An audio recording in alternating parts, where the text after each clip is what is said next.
girl. 75 kyaw. Sabi niya may obstacle avoidance. Pero 15 minutes na sa dyan.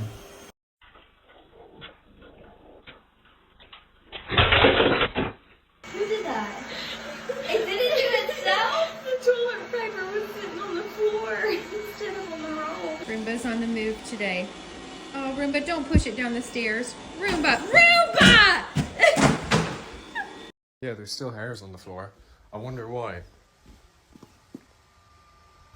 The fucking Hoover's escaped.